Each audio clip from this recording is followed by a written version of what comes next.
Hello, I am here with Anita Lambert. Anita is a pelvic health physiotherapist at Holistic Health Physiotherapy in Peterborough, Ontario. She works with women who are trying to get pregnant, women who are pregnant, as well as postpartum mamas to help them prevent and heal physical ailments that are common but shouldn't be considered the new normal.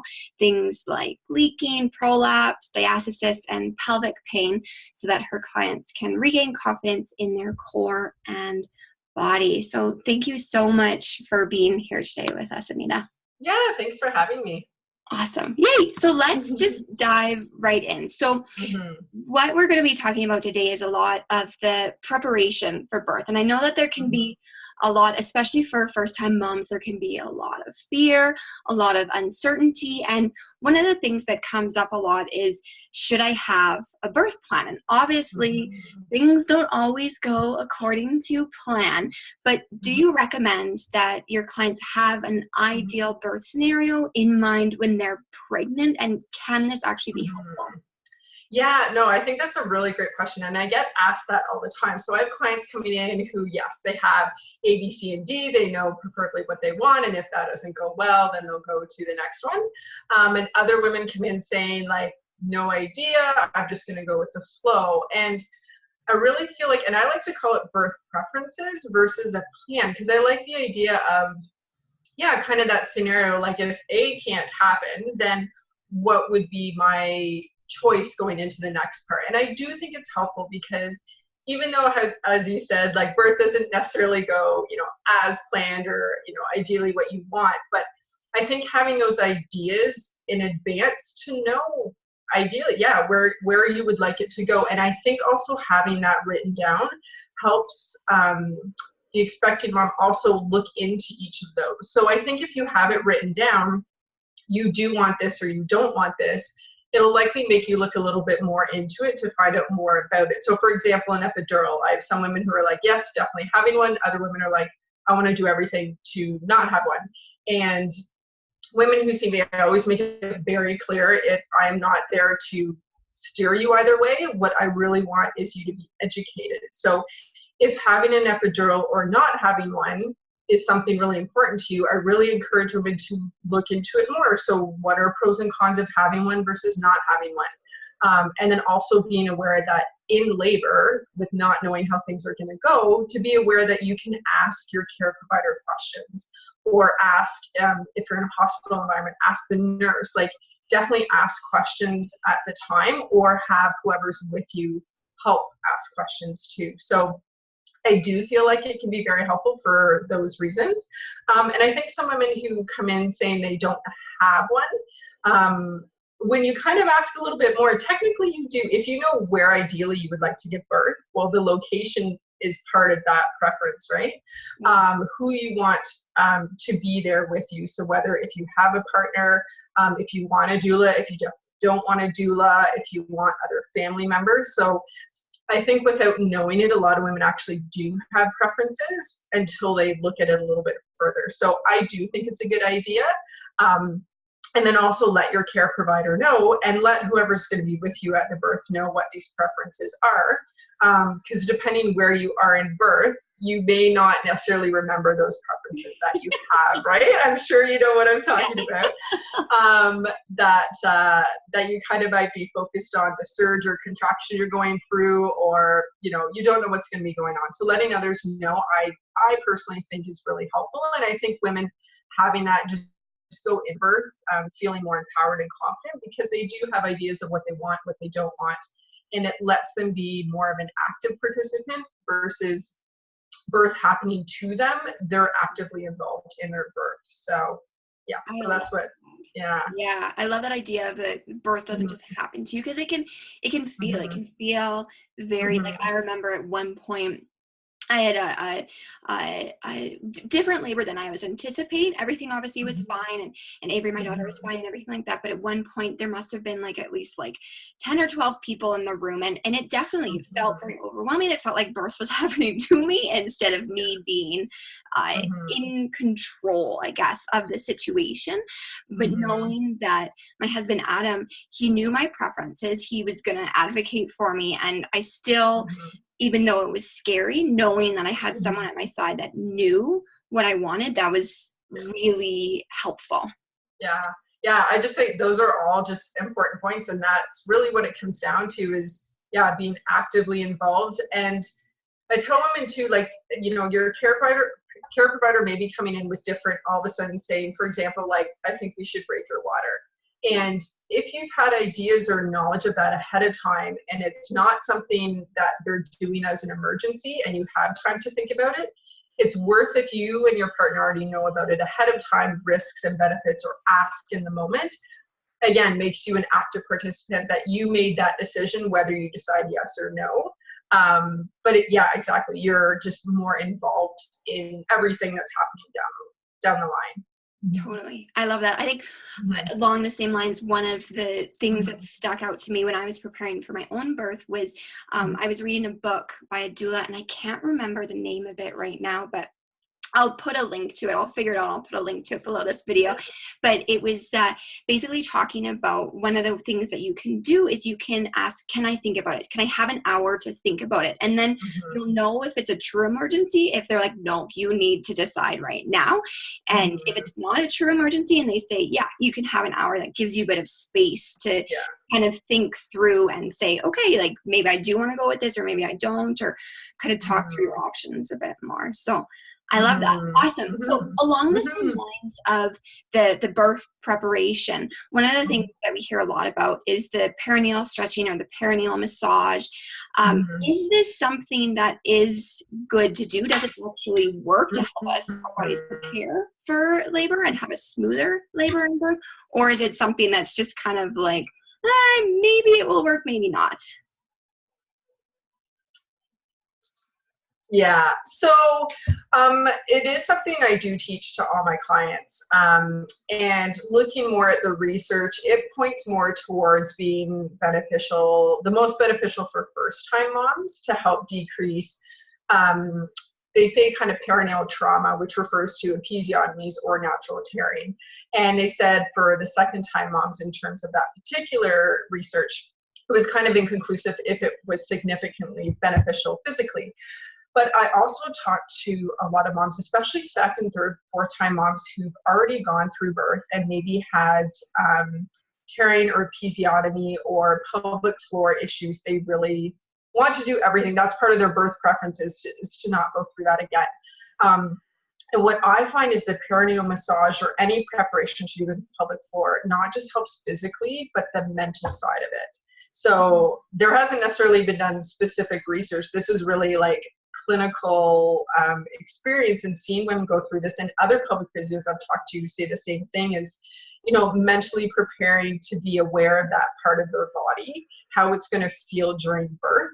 So doing the perineal massage can just help the brain also, relate to that area, know what it feels like, especially during crowning, during that kind of final part of birth, in terms of the stretching sensation. So I do think it's helpful physically, but also mentally, and a lot of clients would agree with that. I love that. I love that you talked about the mental aspect. I didn't even think about that, like, especially with my first birth with Avery, I was thinking only, should I do this in terms of the physical? But it is such a huge part, especially because a lot of women, like, I know, like, especially in our more North American society, we're kind of disconnected in a lot of ways to our sexual organs. We don't talk about them a lot. We don't touch them. We don't, like, there's nothing, like, any kind of sex education we get is very bare bones, all these different kinds of things. And so that mental barrier that we can sometimes have is huge. Yeah, just to be, like you said, like, aware of that part of the body, because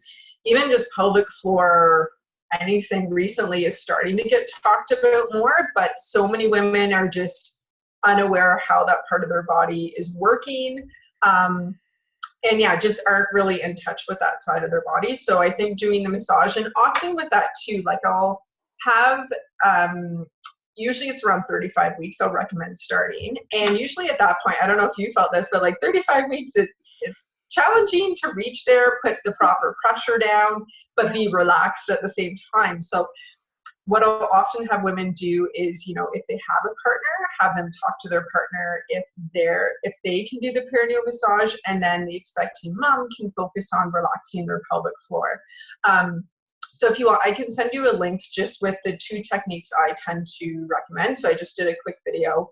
And then also the breath to use with it. So I use what I call a flower bloom breath, which is a relaxation breath for the pelvic floor. So if the expecting mom is doing that and their partner is doing the massage, then you're getting kind of a few things happening. So you're learning how to be aware of that part of the body, how that feels to be stretched, but also how to breathe through it, which is so important during labor. Yeah, I love that. And it takes a bit of the pressure off of the women of doing absolutely everything and involving the partner if they have a partner to get in there and help in some way. Which I know a lot of times partners, they want to help, you know, like as women, we do so much work growing this baby and everything, and they're like, what can I help other than going and getting you ice cream? Yes, exactly. And I think sometimes they don't know what to do. They don't know how to help. So even when I see women, especially we do birth prep throughout pregnancy, but especially near the end, 35, 36 weeks, sometimes their partner will come into that session, and I'll actually show them in the session how to do the perineal massage, plus a lot of other things in terms of birth positions and all of that. But sometimes just having someone show them how to do it, then they feel like, okay, like they feel a little bit more confident, and so does the mom too in terms of that. I love that. I think that's so great. So other than the perineal massage, are there any other exercises, stretches, techniques, anything that we can do to help prepare our pelvic floor and core for birth? Yeah, and I think that's a really good point. So I talk a lot to women about, there's kind of a difference of preparing their pelvic floor and core during pregnancy, as opposed to if we're talking about specifically birth, it's really about letting go and releasing. Because if all women do during pregnancy is strengthen, strengthen, strengthen, and learn to contract, and technically when you strengthen, it's a contraction, like a tightening and a release. But a lot of women just focus on this like tightening point of it, and then you get into labor and you and your body are kind of disconnected to how do I let go. So specifically for birth, prenatal yoga can be fantastic. There are so many poses and postures that can really help to open the hips, open the pelvis, relax the pelvic floor. And then you add the flower bloom breath on, and it's a really great way to prepare. So kind of one of the particular postures I really like is called malasana. It's a really deep squat. And a lot of women find getting into it, like it's a really deep squat. We call it a passive squat. So it's not one of those like when you're at the gym and doing weights for strengthening, you're going as low as you can, but you want to be relaxed. So I'll have women even use a yoga block. You can even use a nursing pillow, a stack of books, that you do the deep squat and then support your pelvis on the books or the yoga block so you can fully let go. Yeah. Do your flower bloom breaths in that position. Doing that daily, even just for however many breaths you feel comfortable doing, can be helpful. Also, if women have done a prenatal course, which kind of going back to the birth preferences, doing a prenatal course and a quality course is really helpful to help you create those preferences. But they'll also talk to you about using a birth ball in different positions.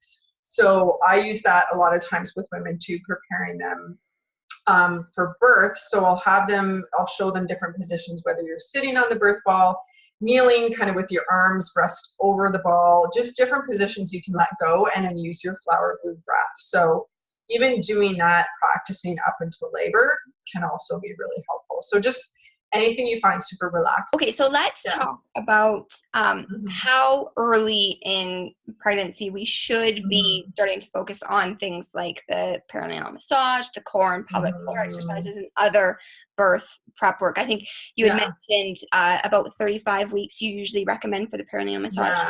For perineal massage, usually around 35 weeks. There's another device, I'm not sure if you've heard of the Epino.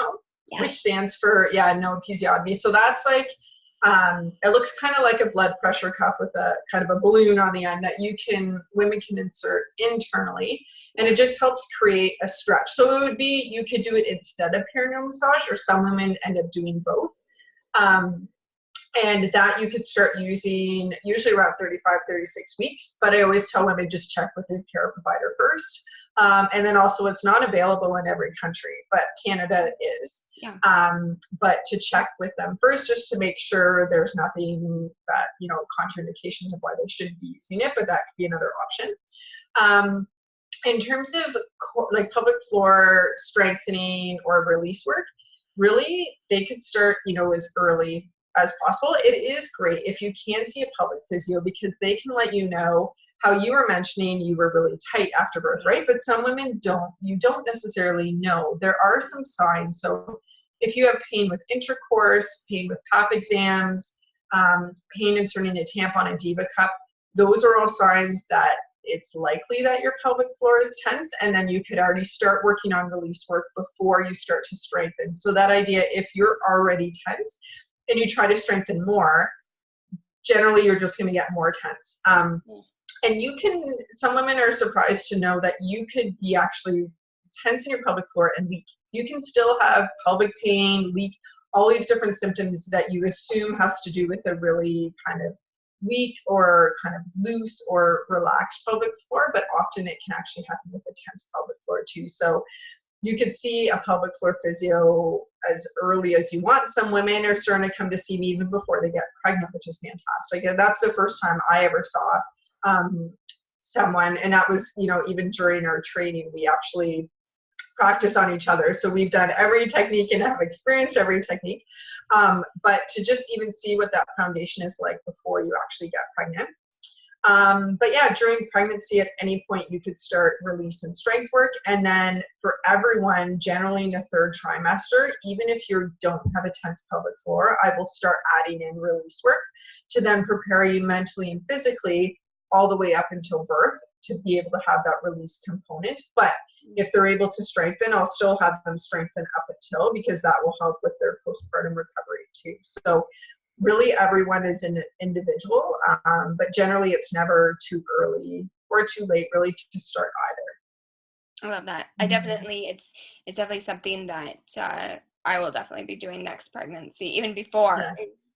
Going to my physio and getting a checkup and just throughout, because I think it's one of those things, and I love you talk to in your own work that it's a collaborative effort with you and other professionals, and having this team around you to help throughout the process. I think it's so key and definitely something that is really good.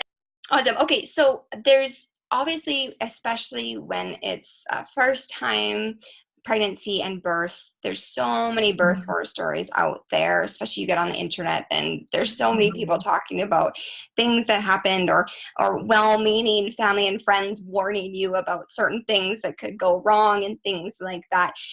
Do you have any tips on helping these pregnant ladies feel calmer and more confident going into their birth? Yeah, I think there's so many positive ways to prepare. And I know it's true. You hear everything, and women come in, either hearing it already from their mother or from aunts or grandmas that, all of these negative things. So doing whatever you can to prepare positively can be helpful. And I really think a positive way to prepare is as much education as you can get. So I think finding a really quality prenatal class is important. There's public options and there are private options. And then there are now more online options, which is great. So really there should be an option for everyone. And I know definitely even with the public ones, at least here I am in Peterborough, they're, for the class itself, it's a small fee. And for some, they let them know if that fee isn't possible. There are ways, a sliding scale, that kind of thing. So the information should be available to everyone. So that's definitely one thing. And then also, if you can see a pelvic floor physio, that can be helpful in terms of a positive way to understand how your body's working, your pelvic floor and core are working, just to help guide you through pregnancy with whatever exercise you're doing into birth, but then also your postpartum recovery. I also think working on any birth fears that you have. So a lot of women go into birth. I went into birth, and even though this is what I do, there were things that I knew were in the back of my mind of like, I really don't want that to happen or this to happen. So there are some really great resources too, and I'll send you the link. Because of all this, there was like a free e-resource guide I created with my top 7 tips I used during my pregnancy and that I recommend to clients. And it's just full of links and resources to take a look into that may help you in terms of have that positive pregnancy you're looking for. So I'll mention some of the links for kind of clearing your fears into birth as well. Also considering having a doula. So I've done doula training specifically for physiotherapists, and I bring that into my practice.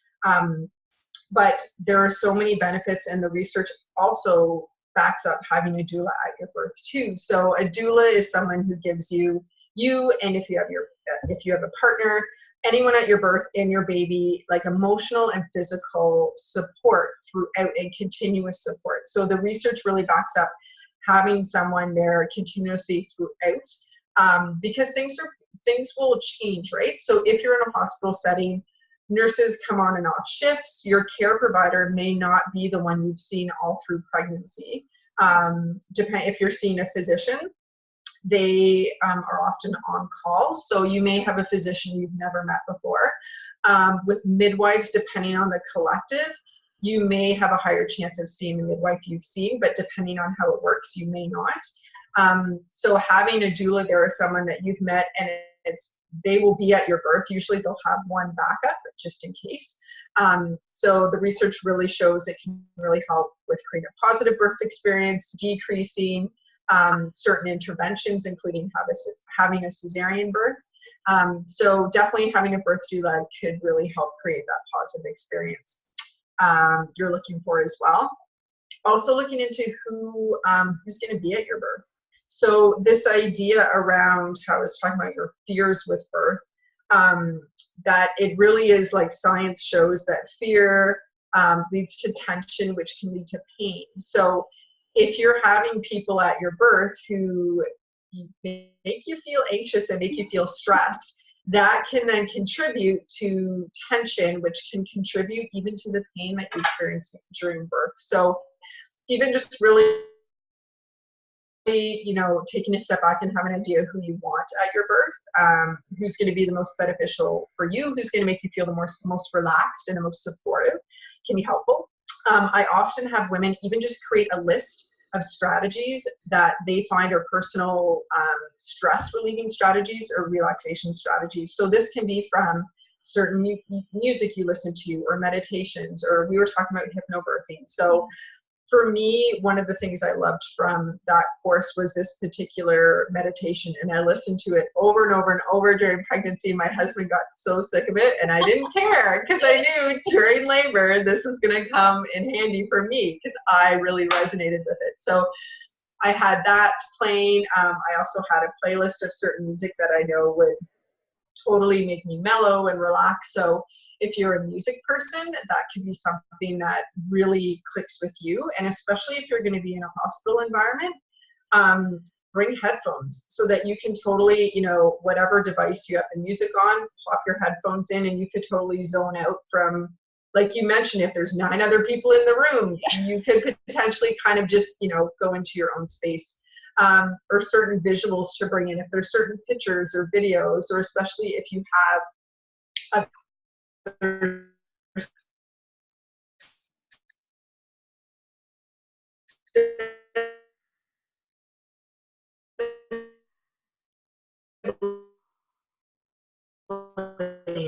those of them that just, oh, you're back. Okay. That's okay. In terms of, so any relaxation strategies are also water. So some women love being in a tub or being in the shower. Some women hate it. They know that that will make them more tense. So I really encourage women making like an individualized list of things that will make you relaxed, and then showing that to your partner. If you have a partner there, or your doula, or whoever's going to be there. So then if during labor, when you might not be able to vocalize that you're really uncomfortable, you're not happy about things, but they can see that starting to build, they can go to your list and perhaps suggest something, right? Yeah. So I think there's just so many things. It's not just physical things, but a lot of mental and emotional aspects that you can bring into your birth just to really create a positive environment, a relaxation environment, and then advocating. All those things combined can just really help you prepare for birth.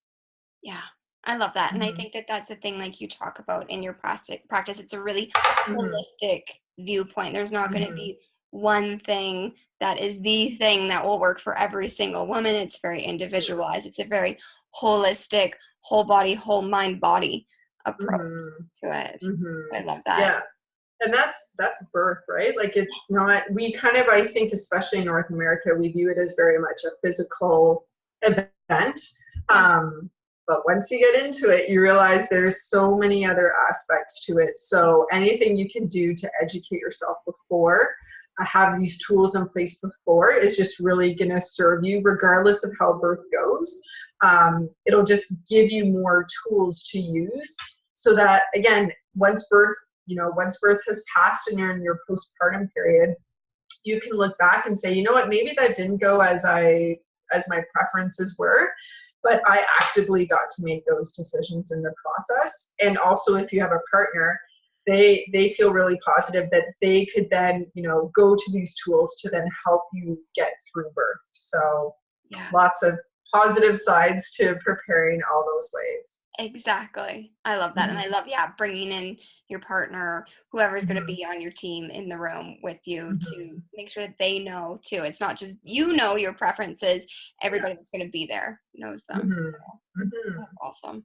Well, thank you so much, Anita. I really, really appreciate it. Yeah, no, thank you so much for having me. And this is such a key conversation to have. So I'm glad you're opening that up and getting more women to think about it. Absolutely, absolutely. So, where can we find you if we want to find out more about you and grab some of your resources? Hmm. Yeah, so in terms of, you can find me on Facebook or Instagram at Holistic Health Physio. You can find my website at holistichealthphysio.com, and then feel free to reach out by email at anita@holistichealthphysio.com. Awesome. Thank you so much. Yeah, thank you for having me.